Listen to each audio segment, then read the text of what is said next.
Welcome back to Cards and Comics. How's it going, guys?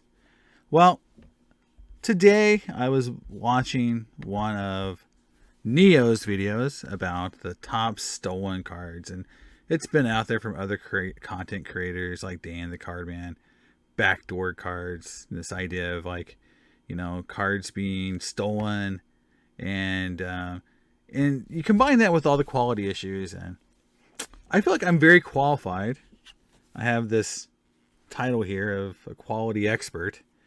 Been in the industry as a quality food safety regulatory expert, like 30 plus years. So I feel like I am a little qualified as a quality control, quality assurance expert, to talk about this.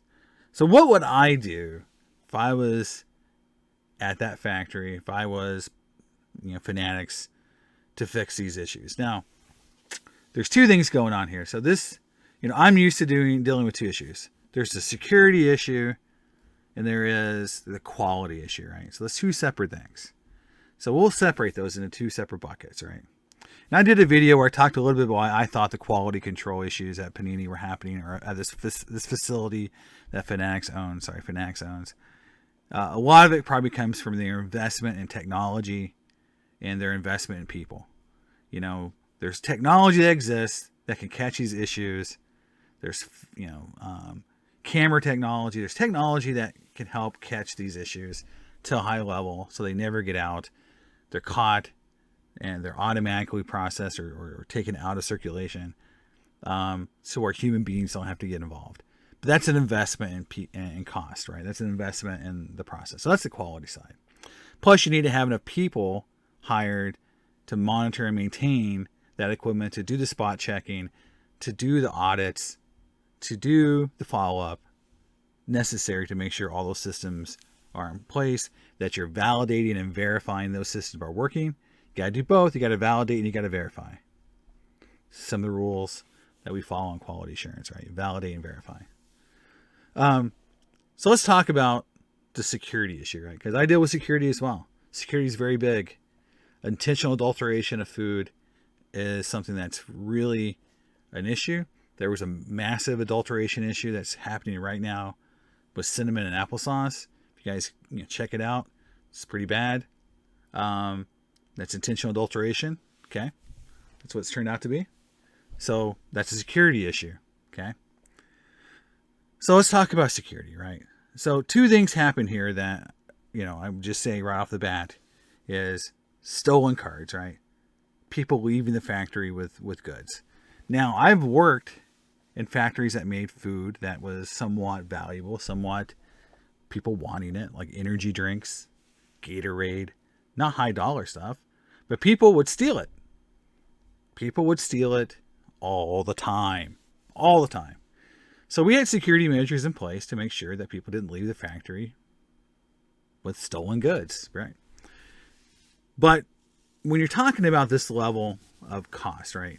Not a $50 case of energy drink or whatever, we're talking thousands of dollars here, right? And in that case, you have to have security measures in place to the utmost highest level, right? And so you have to make it where the people on the floor have so much supervision, so many cameras, that they know, like, the fear of being caught and the real penalty of jail is so evident that they never even think about doing this. It's like working in a bank and stealing money.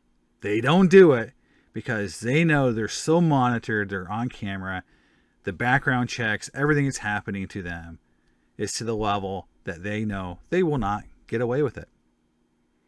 That's the deterrent, right? The background checks, the supervision, the cameras, the security guards, everything's working in tandem to prevent this, right? But let's go even one further, right? In this case, what I'm going to just guess, but I think this is right, that these cards were made with the stamp on the wrong side. So these cards should have been destroyed and then reprinted and put in packs. The cards that should have been destroyed were the ones that were stolen, right? So somebody in that process knew that these cards were going to be destroyed, and instead of destroying them, they just stole them or put them somewhere that someone else could take them, right? And in our industry, when something is to be destroyed, something that could harm people or shouldn't be in circulation, there's lots and lots of verification that you must do. Again, we go back to this idea of verification and validation. So someone has to verify that those cards were destroyed. And there has to be proof. Okay?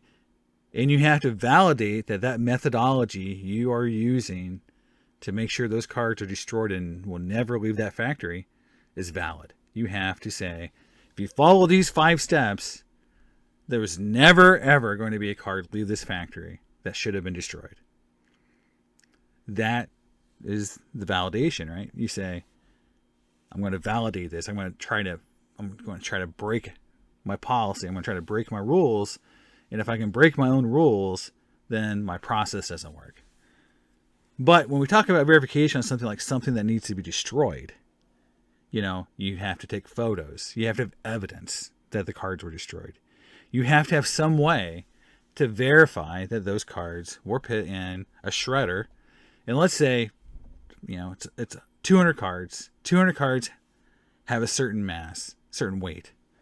You say a shredded 200 cards, and they went in weighing this much, and they came out weighing that much. So I know every card was destroyed. Like, you have to have some process that's not just, trust me, bro. Yeah, I did that. Yeah, they're in the trash can. Yeah, they're going to be in the dumpster. Nothing can get in the dumpster, right? Intact. Nothing can leave that factory intact.